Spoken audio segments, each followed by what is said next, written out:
The phone rang at 3:27 a.m. Not the kind of ring that startles, but the kind that feels expected, as if something inside him had been waiting for it.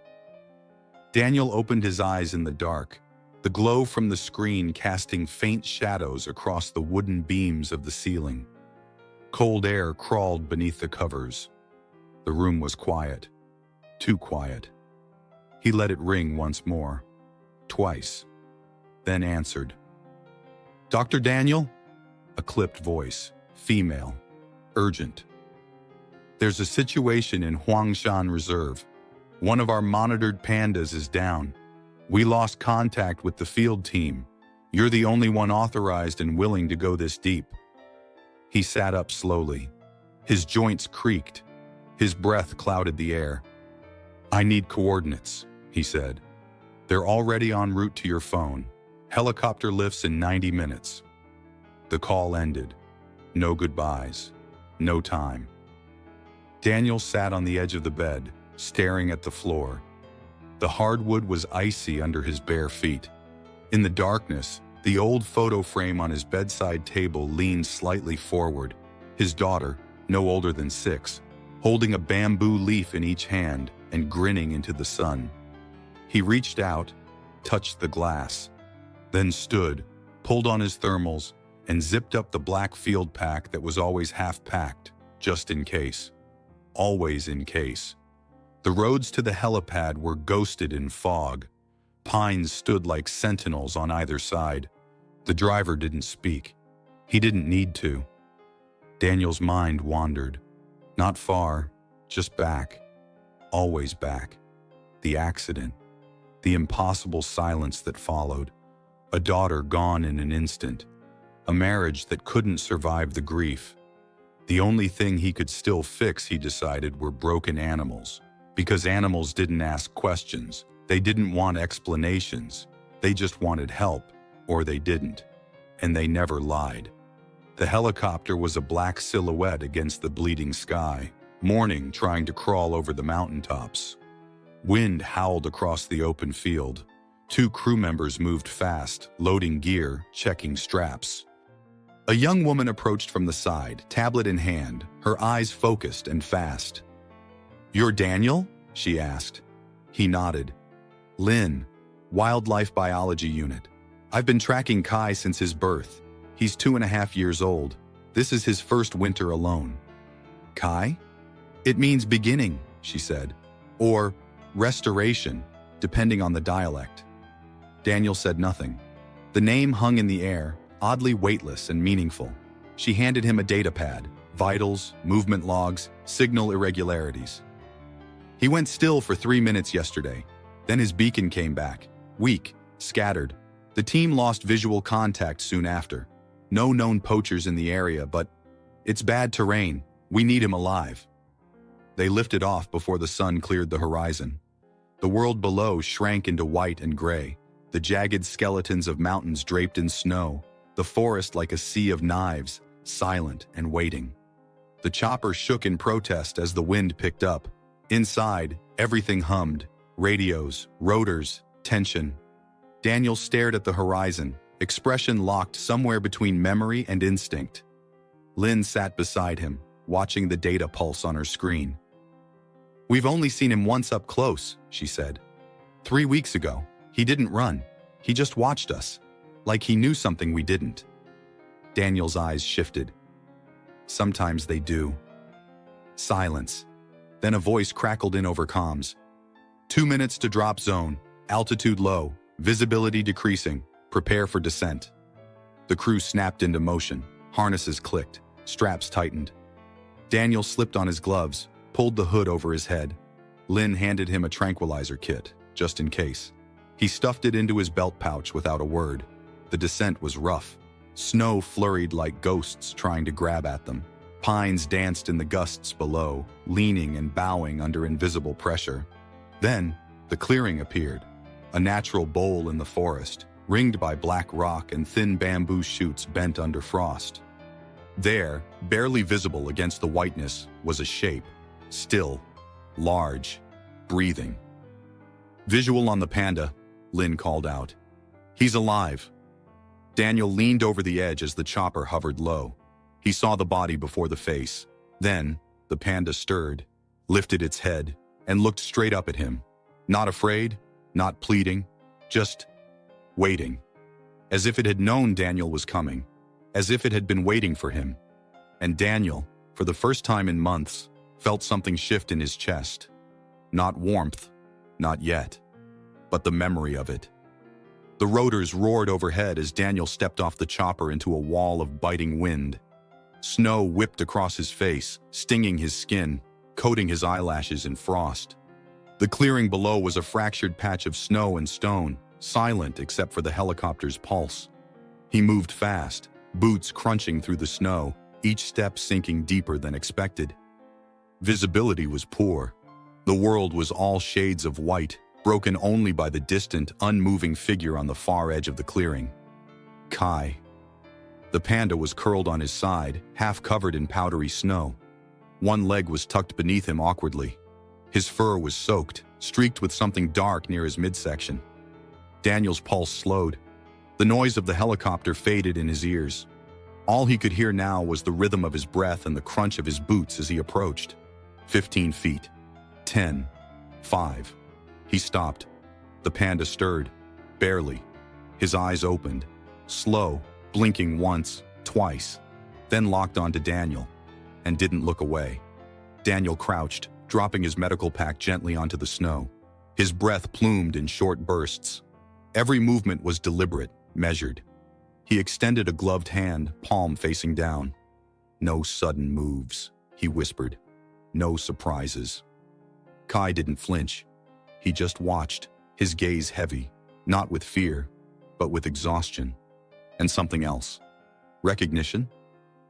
Daniel inched forward and laid his hand on the panda's shoulder. Cold. Too cold. He ran his hand along the spine, checking for fractures. No obvious breaks. But Kai's breathing was shallow. The blood stain at his side told a more troubling story. Wound on the left flank, Daniel called out over the comm in his collar. Deep laceration, no signs of puncture, maybe a jagged stone or fall damage. Lynn's voice crackled back. Copy that. Sedation protocol? Daniel hesitated. No, he's not resisting. I want him conscious if possible. The chopper's crew lowered the field stretcher from above, a heavy-duty net with harnesses. Lynn rappelled down moments later, landing light beside him. He let you touch him? She asked, breathless. Daniel nodded. He's not resisting, but he's not far from shock. Lynn knelt down, brushing snow gently from Kai's face. The panda's eyes flicked to her, then back to Daniel. It was strange, this triangular connection in the middle of nowhere, held together by glances and breath. No words, no noise, just presence. They worked quickly. Lynn applied a warming wrap while Daniel cleaned the wound. It wasn't as bad as it looked, but the cold made everything worse. His paws trembled slightly under the stress. As they prepared to hoist him up, Kai remained still, cooperative, trusting, in a way that didn't make sense. Ready for lift, Lynn signaled. The harness tightened around Kai's torso, securing his limbs gently. Daniel climbed into the chopper as the winch began to pull. The panda rose slowly, suspended above the forest like a silent relic. Daniel kept his eyes on him the whole time, and Kai, still, never looked away. The panda was loaded into the aircraft with precision. Vitals were monitored, the wrap adjusted, temperature controlled. Lynn fastened the straps, double-checked every clip. Daniel sat beside the panda, one hand resting lightly on the thick fur. "You're going to be okay," he said quietly. "You've got people now." The chopper rose. Snow spiraled in their wake. The trees faded. The earth dropped away. And then, a sound, a snap, metal tightening, steel groaning under strain. Daniel looked up. The harness. Something was wrong. One of the hooks on the loading frame was shifting, pulled too far during lift. A warning shout from the crew. Too late. Snap.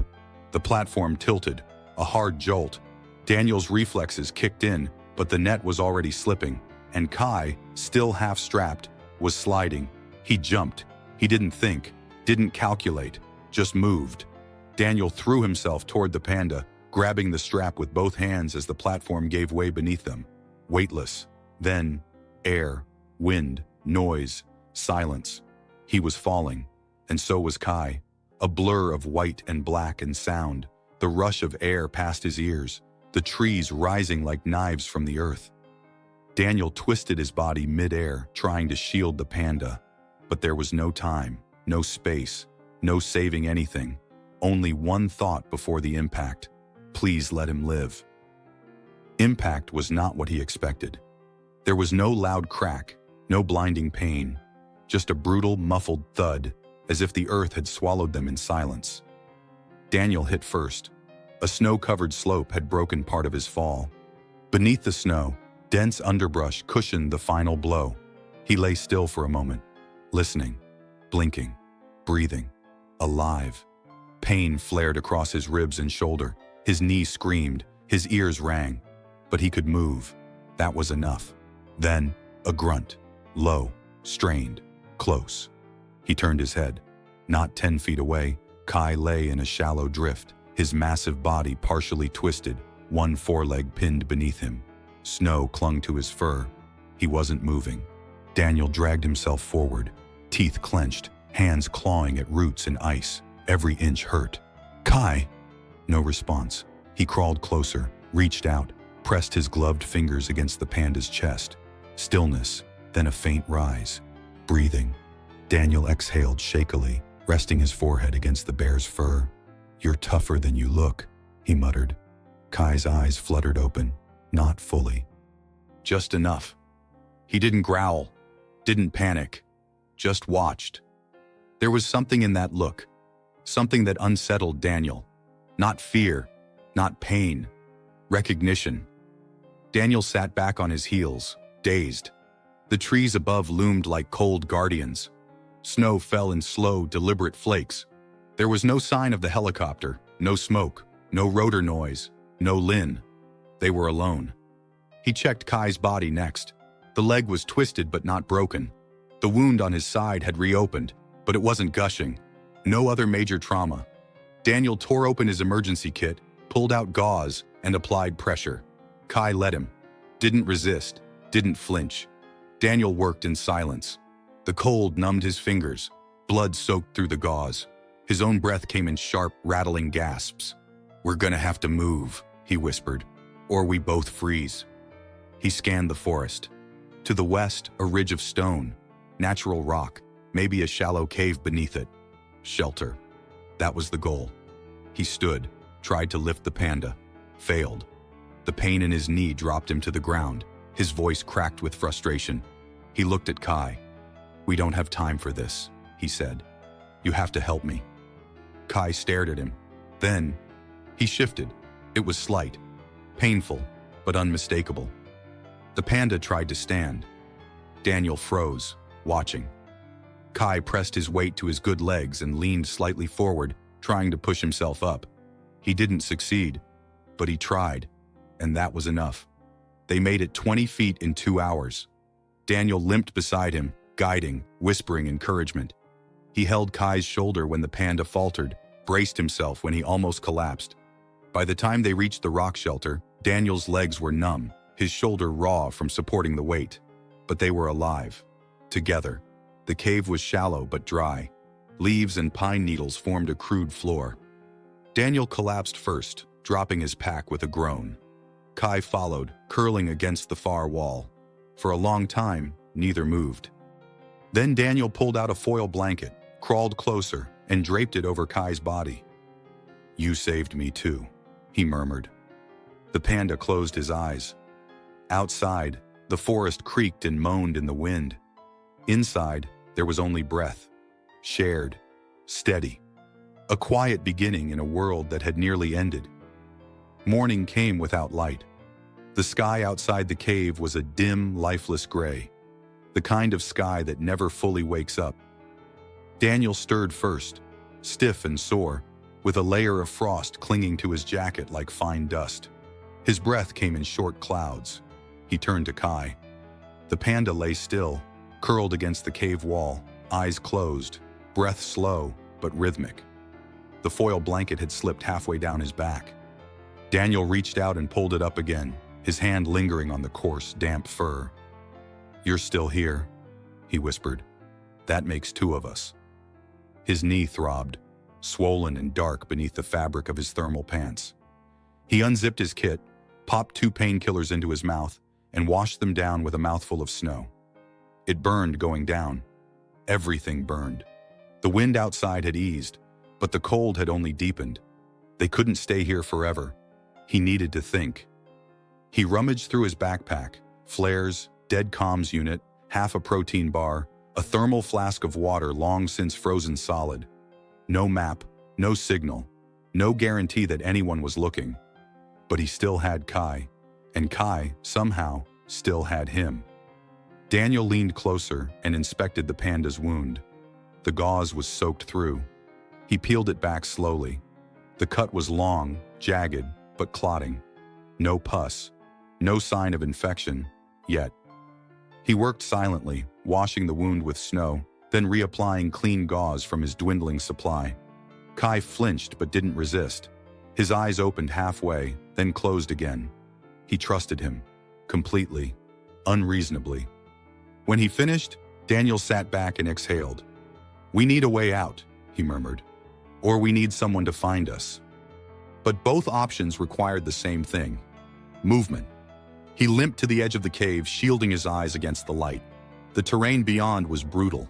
Fallen trees, uneven slopes, deep snow, and no sign of the crash site. But something flickered at the edge of the tree line. A shape? A branch broken unnaturally? It didn't matter. They couldn't wait anymore. He turned back toward the panda. Kai was watching him. Not just awake, aware. Daniel crouched, reached for the strap of the makeshift sling he'd fashioned out of the thermal blanket and paracord. He slid it beneath the panda's chest, slow and careful. "I'm going to try to move you," he said softly. "We'll go slow, but we can't stay here." Kai didn't move, didn't resist, just breathed. Daniel tightened the cords around his own shoulders and gave the first pull. The sled dragged an inch through the snow, then another. They moved like that for hours, inch by inch, foot by foot. When Daniel collapsed from exhaustion, they rested. When the cold grew sharper, he covered Kai again, rubbed his own hands together until they stung, and kept going. By afternoon, they had only covered a few hundred meters. But then, Daniel saw something. A mark on a tree. Orange paint. Faded, but intentional. Trail marker. He stood still, chest heaving, the air sharp in his lungs. They were close. As the sun dipped behind the peaks, he set off a flare. Just one, his only one, into the sky. The red light arced, hovered, then faded into the dusk. And still, silence. No helicopters, no voices, no reply. But when he returned to Kai's side, the panda lifted his head. Not high, not defiant, just enough to meet Daniel's eyes. In that moment, something passed between them, without words, without movement, a kind of silent oath. "I will not leave you. Then I will not fall." Night returned, and with it, the waiting. But for the first time, Daniel didn't feel alone in it. The red flare had faded hours ago. Darkness now ruled the mountain, thick and absolute. The temperature had plunged further. Daniel could feel the cold in his bones, in his joints, in the spaces between his breaths. It wasn't just weather anymore. It was presence, like the mountain itself was watching, waiting to see if they would make it. Kai lay beside him, breathing shallow but steady. Daniel had pulled the panda close, wrapping them both in the last emergency blanket, their heat pooling together in the small shelter of a sloped ravine. His muscles ached, every nerve in his leg pulsed with fire. But sleep never came. Not really. Just flickers of memory. His daughter's voice in the distance, a hand reaching for his, snow falling in slow motion. Then, a sound, low, distant, mechanical. His eyes shot open. He listened. There it was again, rotors, a helicopter. He scrambled to his feet, slipping on the ice, yelling before he even reached the open space. "Here! Down here!" He fumbled with his pack, found the emergency flare gun, loaded it with trembling hands, and fired into the sky. The flare burst into orange-red bloom, lighting the trees and the slope like fire. Moments later, the shape of a chopper emerged over the ridge, spotlight sweeping. It hovered, shifted, then descended slowly, kicking up snow in a howling storm of noise. Daniel turned to Kai. "We did it," he said, voice raw.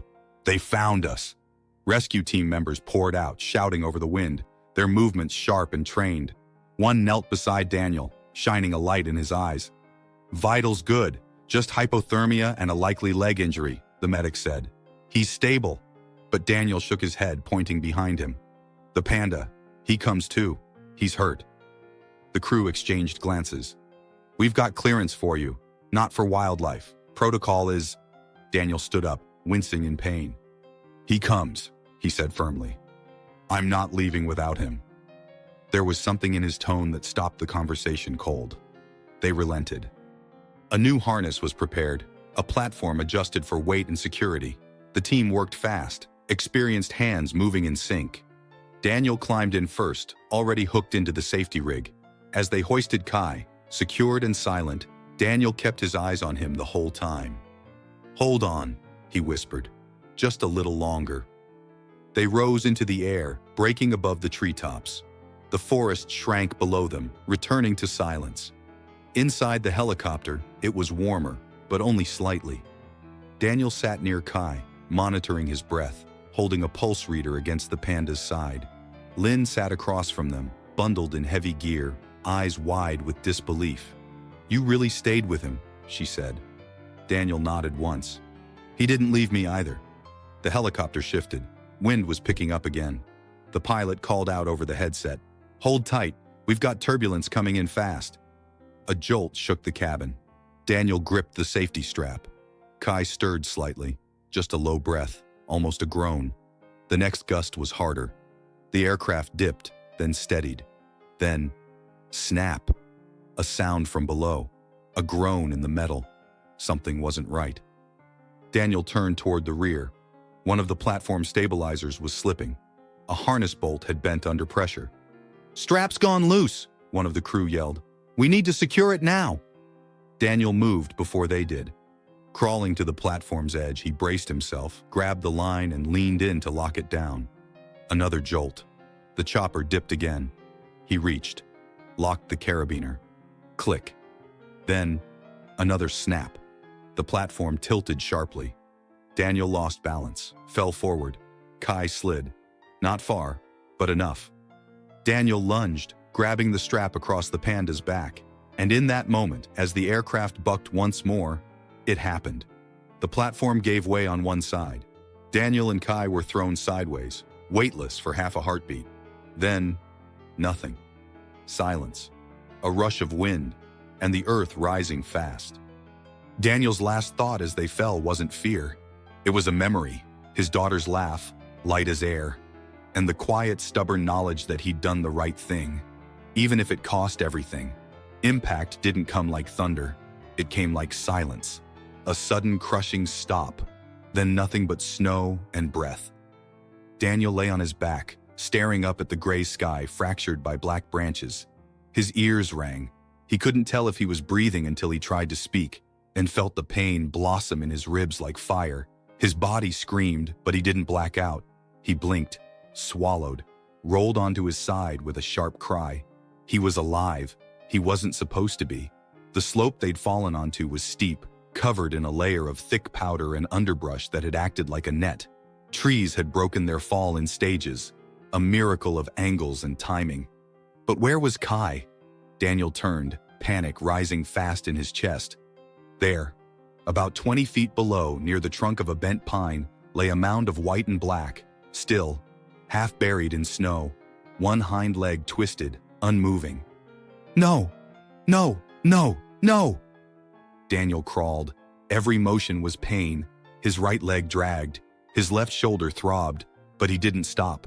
When he reached the Panda, he dropped beside him, hands moving instinctively, checking breath, checking pulse. Still breathing. Shallow. Weak, but alive. Daniel slumped forward, forehead against the Panda's side, breath coming in choked gasps of relief. You stubborn, miraculous thing. They were off-grid again. No comms, no tracker, no flares left. The chopper had fallen too far, too fast, out of view. Daniel knew no one was coming. Not soon, maybe not ever. But there was no room for fear. Not now. He got to work. He pulled Kai from the snow slowly, using the same makeshift sling, dragged him under a natural overhang of rock, where branches shielded them from the wind. He gathered what dry brush he could find, tore his own pack into pieces for kindling. His lighter still worked, barely. A fire bloomed to life between them, small, flickering, but alive, like them. Night fell heavy, no moon. Only the fire's glow against Kai's thick fur and the shadows that danced in his dark eyes. Daniel talked as he worked, half to Kai, half to himself. "You don't know this," he murmured, wiping snow from the panda's ears. "But I wasn't supposed to be here either." He paused, then pulled a small worn pendant from inside his jacket. Jade, on a frayed leather string. "My daughter gave me this, said it was lucky. I didn't believe her." He chuckled, bitter and soft. "Maybe I was wrong." Kai blinked slowly. His breathing was less ragged now. "You saved me, you know," Daniel whispered. "When I jumped. It wasn't bravery. It was instinct. Like I needed to hold on to something still alive. Something that didn't give up on me." A long silence passed.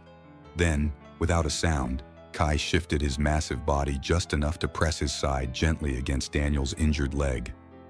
Not much. Just enough to be felt. Enough to be understood. Daniel closed his eyes. That night, for the first time in years, he didn't dream of the accident. He didn't see his daughter's last breath. He didn't hear the machines or the sirens. He just heard the fire and a steady, quiet breath beside him. Alive. Together. Morning came without warmth. Daniel opened his eyes to a wall of pale light filtering through the trees. The fire had died hours ago, leaving behind a cradle of ash. Cold had seeped back into the air, wrapping around them like fog. He sat up slowly. Everything ached. His right leg had swollen badly. His hands were numb. But his first thought wasn't pain. It was Kai. The panda was still there, head resting on crossed paws, eyes half closed, chest rising and falling in a rhythm Daniel had learned to follow like his own breath. He reached out, brushed snow from the animal's shoulder, still warm, still alive. But time was working against them now. Daniel took inventory. His medical supplies were down to scraps, 2 gauze pads, an empty antiseptic tube, 1 thermal patch. No food, less than half a canteen of partially thawed water, and worst of all, still no signal. He stood, leaning heavily on a broken branch he'd fashioned into a crutch. His legs screamed, but he ignored it. Scanning the horizon, he saw nothing but trees. No movement, no sound. Even the birds were gone. He turned to Kai. "We need to move." The panda didn't lift his head, but his ears twitched. He understood something was changing. Daniel packed slowly, wrapping the last blanket around Kai's shoulders, tying the rest of the gear into the sling. He broke 2 branches to use as rails and began dragging the panda forward, 1 inch at a time. The forest was quiet. Too quiet. No wind, no branches snapping, no distant echoes. Just the rasp of Daniel's breath, the whisper of the sled over snow. Every step was a calculation, every pause a question. How much farther could he go? How much more could Kai endure? At midday, they reached a narrow gully. A fallen tree stretched across it like a bridge. Daniel approached carefully, testing its weight. It held. He turned to Kai. "We have to cross this." The panda looked up, just a flick of the eyes. No fear, no hesitation. Together, they moved, slowly. Daniel led, pulling the sled behind. Halfway across, the tree creaked. Snow slid from its bark like spilled salt. A branch snapped overhead. Daniel froze. Then, silence again. He exhaled, took the next step, and they made it. Beyond the gully, the trees grew denser. The air thickened. Daniel's senses sharpened. Something felt wrong. The silence wasn't just natural, it was watching. Like the forest itself had gone still for a reason. And then he saw it. Tracks. Not animal. Human. Fresh. Boot prints in the snow, veering from the north.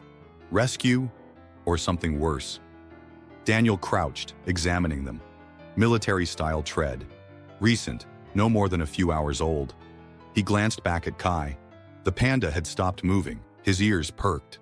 There was something about his stillness that unsettled Daniel. A memory of animals sensing things long before humans do. Daniel backed away from the tracks, carefully, quietly. Whatever lay in that direction, it wasn't for them. By late afternoon, the sky turned a deeper gray.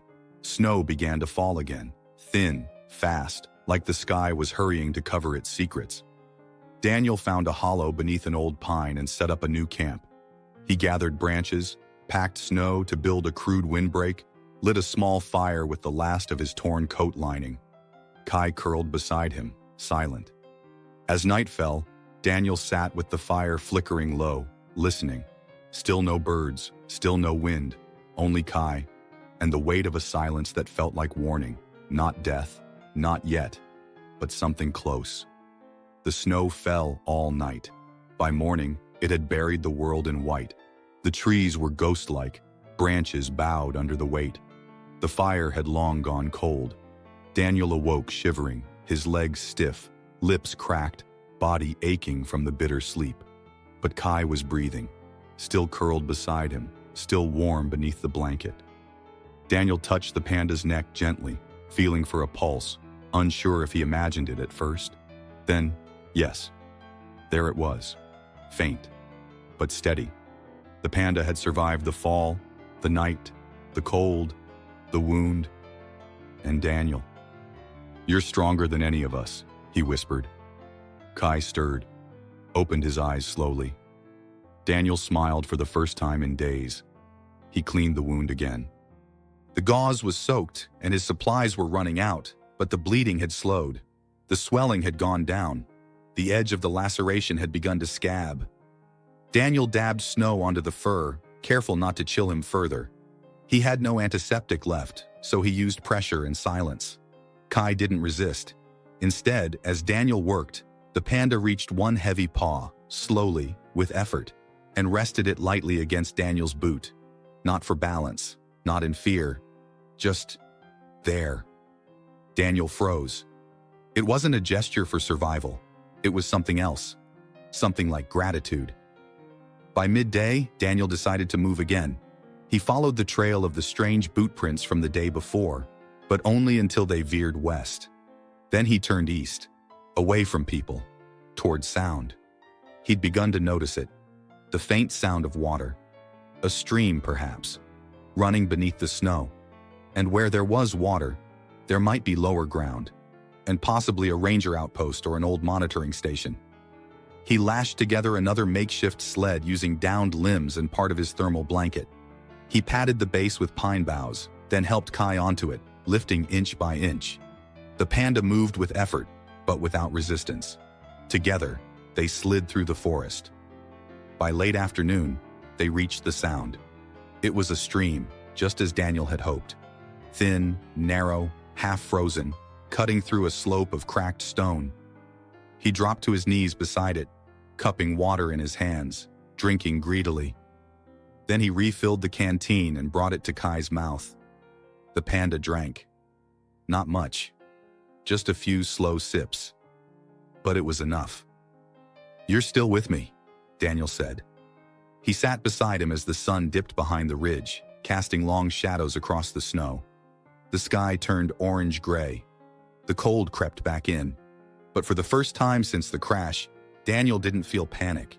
He felt purpose. He reached into his coat and pulled out the jade pendant. His fingers closed around it tightly. "I told her I'd save what I could. I didn't know it would be you." He looked at Kai. The panda was watching him. And in that moment, Daniel didn't feel like a rescuer or a victim. He felt seen, not by a wild animal, not by nature, by someone who understood what it meant to lose everything and still choose to move forward. The days blurred. Morning brought pale light and bitter cold. Evening brought deeper cold and longer silence. The stream became their anchor, offering water, a narrow path through the woods, and a rhythm that kept Daniel from spiraling into despair. Each morning, he'd wake beside Kai, check the wound, listen for breath, repack the sled, move. Each night, he'd build a fire, if he could, share what little heat he had, and speak, not because Kai understood words, but because Daniel needed to remember he still had a voice. 2 more miles today, he'd say aloud, placing a hand on Kai's shoulder. You did better than me. The panda would blink slowly in response. They were no longer just surviving. They were surviving together. The cold took pieces of Daniel. A fingernail turned purple. The skin on his lips cracked so deeply it bled. His legs swelled to twice its size, and some nights, the pain kept him awake even when exhaustion begged for sleep. But every time he wanted to give up, he'd feel the weight of Kai's breath beside him. Steady, strong. The panda had stopped showing pain, had started moving again, not walking, but shifting himself slightly at rest. He'd nuzzle closer to the fire, raise his head to drink, tilt his body toward Daniel when they lay side by side, conserving warmth. It wasn't just instinct anymore, it was choice. And Daniel began to believe they could make it out. On the 5th day, Daniel spotted something through the trees. A wooden post, leaning under years of snow and moss. A faded marker with 3 yellow stripes, a ranger trail. His heart thudded. We're close, he whispered to Kai. You picked the right direction. He laughed, hoarse, cracked, but real. That night, he gave Kai the last piece of his protein bar, tearing it gently into pieces and placing them on a flat stone. The panda sniffed them, nibbled carefully, then looked up at Daniel for a long, slow moment. No sound, just the quiet truth of trust. Later, as they lay under the pines, fire flickering low, Daniel turned to the sky, wide and black and full of stars. I used to be afraid of silence, he said. Kai didn't move. After she died, the quiet felt like punishment, like something chasing me. He looked down. But now, with you, it doesn't feel empty anymore, just honest. He placed a hand on Kai's paw, scarred, healing. We're going to walk out of this mountain. I don't know how, but we are. The panda didn't answer. He didn't need to. The weight of his body pressed gently against Daniel's side. A silent vow. By the 10th day, they didn't need speech. Daniel had stopped talking as much. Not from fatigue, though it was constant, but because the space between them no longer needed filling. Every glance, every pause, every breath shared between snow and bark and fire carried more meaning than sentences ever could. When he looked at Kai and saw him blink once, slowly, he knew, I'm still here. When the panda shifted his massive weight closer without a sound, Daniel felt it. I trust you. And when Daniel pressed his palm gently into Kai's side each morning, checking for breath, temperature, and movement, he wasn't just checking vitals. He was saying, you're not alone. They followed the ranger trail now, marked with old paint and half-buried signs. The going was still slow. Daniel's leg barely supported his weight. He used 2 scavenged branches as crutches, leaving deep scars in the snow with each step. Kai still couldn't walk far, but he'd begun to rise to his feet for brief moments, 5, 10 steps, before collapsing back onto the sled. Daniel never forced him. When Kai wanted to rest, they rested. When he stood, they moved. The balance was unspoken. They were no longer man and animal. They were survivors, bound not by language or ownership, but by choice. One afternoon, the wind shifted. Daniel paused, head tilted. There, faint, distant, but real. A sound, not wind, not trees, a buzz, a low hum, rhythmic, unnatural, electricity. He froze. He turned to Kai. The panda's ears had perked. He was sniffing the air, head tilted upward, eyes narrowing toward the valley below. Daniel whispered, "You hear it too, don't you?" Kai looked at him. Just looked. Daniel felt a chill, not from the cold, a feeling deep in his chest. Hope. They pushed harder that day. Daniel limped until he fell, then crawled until his palms bled. When the sled caught on roots, he tore them loose with his bare hands. Kai moved when he could, stepped when it mattered, and at one point, when Daniel slipped and couldn't get up, the panda nudged him gently with his nose until he rose again. Not a command, not pity, just a reminder. Keep going. That night, they built no fire. Too exhausted, too cold. They simply curled together under a thicket of pine, moonlight slanting across the snow like silver cloth, their bodies pressed tight, their eyes half closed. And in the stillness, Daniel whispered, "You're the only one who hears me," without sound. Kai breathed slow and deep beside him, and in that breath, Daniel heard, "And you, the only one who stays." The forest changed on the 11th day. It wasn't the trees, though they grew taller, denser, darker. It wasn't the cold, though it sharpened again, cruel and constant. It was something deeper, a stillness that didn't feel peaceful anymore.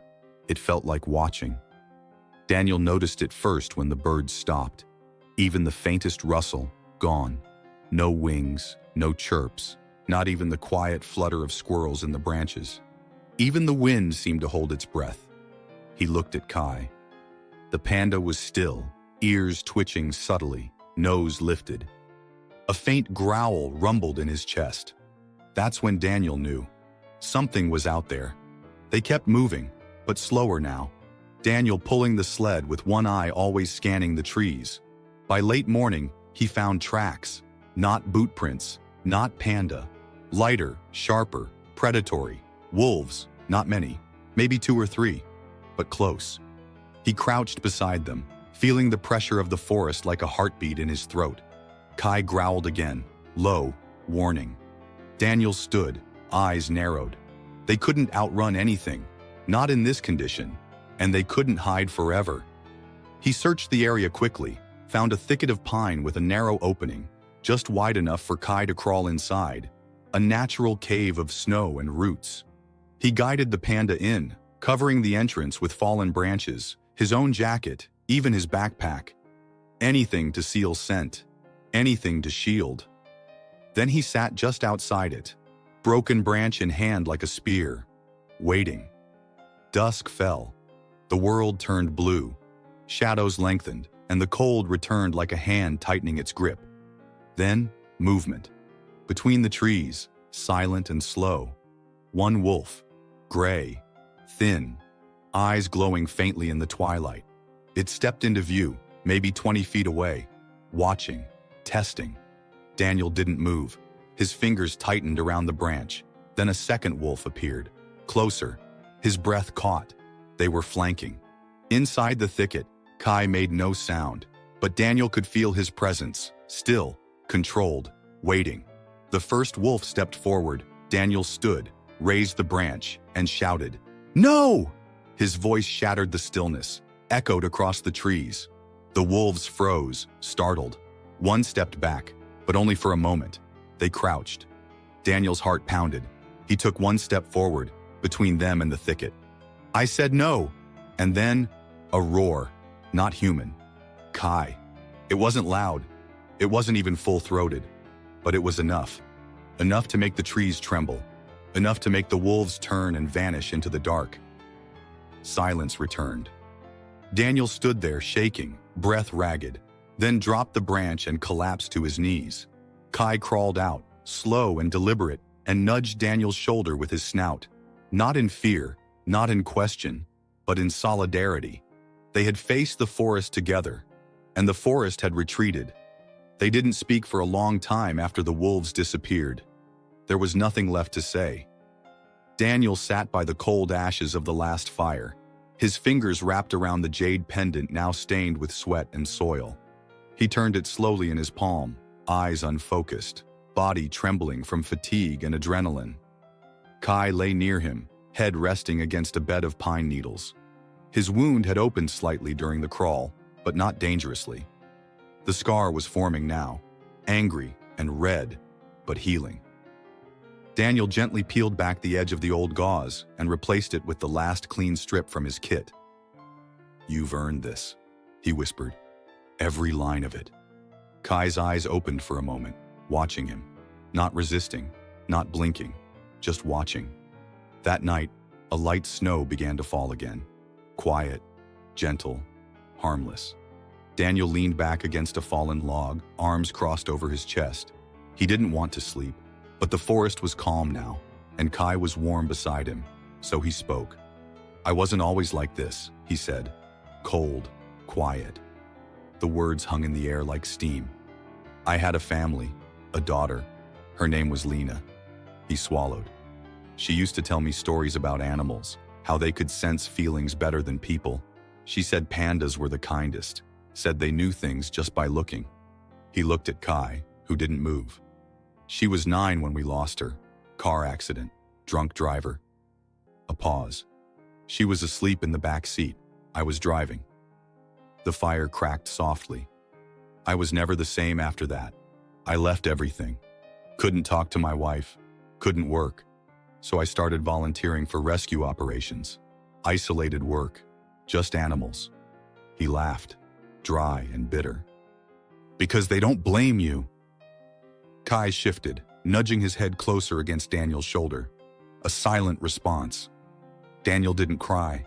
He didn't need to. That small touch said everything. Forgiveness, recognition, and something close to peace. By morning, Kai stood on all 4 legs again. He moved stiffly but walked. 5 steps, then 10. Daniel followed him, limping, using a thick branch as a crutch. The trail widened. The stream below glistened beneath soft light. And in the middle of the path, Daniel saw something that stopped him cold. A metal stake. Rusted, marked with coordinates, half buried in moss. A boundary. They had crossed out of wilderness territory. Help was possible now. He turned to Kai. "We're almost there." The panda looked back, breathing softly, body marked with one fresh scar. So was Daniel. And for the first time, he saw his wound not as failure, but as proof that he had kept going, that he had chosen to live. The world felt wider now. Every step beyond the boundary stake felt like stepping out of a dream. No, a memory. Daniel limped forward, Kai walking beside him now, slower than his wild kind but steady, deliberate. The trees thinned, the air shifted, and then, prints. Not animal, not predator. Boots, fresh, clear, pressed into snow just hours old. Daniel dropped to one knee, running his fingers through them. "Rangers," he said softly. He looked up and smiled, but not at the tracks, at Kai. "They're close." They followed the trail. It weaved through a narrow pass where rock gave way to low hills and the scent of smoke drifted faintly through the air.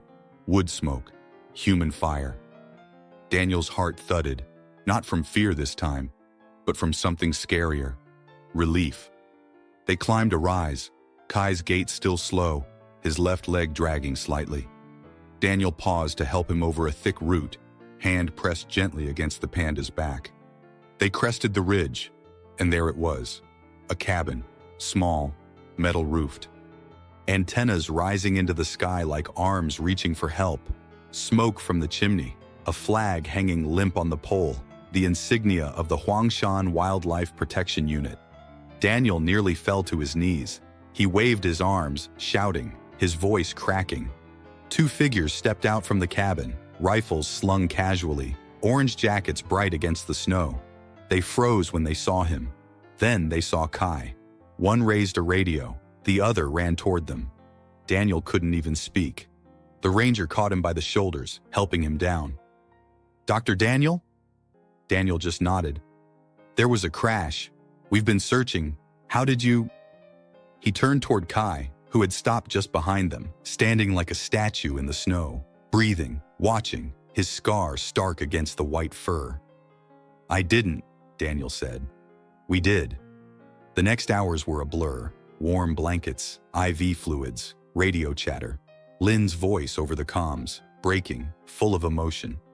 Rescue choppers were already inbound, but Daniel refused to leave until Kai was safely transported.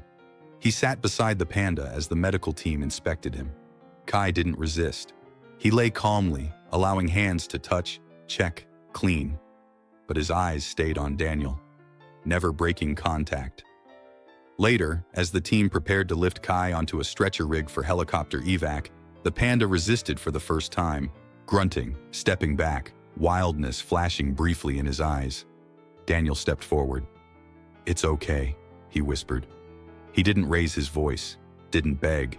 He just held out his hand, open, steady. Kai looked at it, then stepped forward. One paw, then another, and lay down. Not because he was told, because he chose to. They rose into the sky together, man and Panda, side by side. Below them, the forest shrank to shadows and scars. But ahead, a place where healing could begin. Together. The chopper doors closed with a metallic thud, sealing the warmth inside. For the first time in nearly 2 weeks, Daniel felt artificial heat on his face. It was jarring, almost unnatural, but he didn't let himself relax. Not yet. Kai lay beside him, strapped gently to a reinforced stretcher, eyes half closed, chest rising in slow, even rhythms. A monitor beeped softly behind his head, tracking vitals. 2 veterinarians sat nearby, murmuring to each other in controlled tones, watching him closely. Daniel didn't take his eyes off the Panda. The chopper rose. Snow fell away beneath them. The wilderness shrank. The trees became lines. The mountains, shadows. But nothing in Daniel's chest felt lighter. Not yet. They landed at a wildlife reintroduction center just outside of Huangshan. The facility was clean, modern, glass walls, heated floors, artificial dens built to mimic natural shelters. But to Daniel, it felt sterile, too bright, too polished. Still, he walked beside Kai the whole way, through the hangar, down the corridors, into quarantine. Kai moved slowly on his own legs now, limping but upright, his fur still marked with dried blood and healing scars. When they entered the quiet chamber where he'd recover, Kai stopped at the threshold. Daniel looked down. "You don't have to be afraid. Not anymore." Kai looked up, then stepped forward. Lynn arrived that evening. She found Daniel outside Kai's room, sitting on a bench in the hallway, coat draped over his lap, eyes hollow but awake. She didn't speak right away, just sat beside him, silent. Then finally, "I thought we lost you." Daniel didn't answer. "I saw the flight logs. You jumped," she said softly. He nodded. "He would have died if I didn't." Lynn looked through the glass wall into the recovery chamber. Kai was resting under soft yellow light, breathing slow, the machines quiet. "And you?" she asked. Daniel shrugged. "I wasn't trying to be a hero. I just couldn't let him go." She watched him for a moment longer. "He didn't let you go either." 3 days passed. Daniel slept for the first time in a real bed, ate real food, showered. But each day, he returned to the recovery wing, sat outside Kai's chamber, watched through the glass.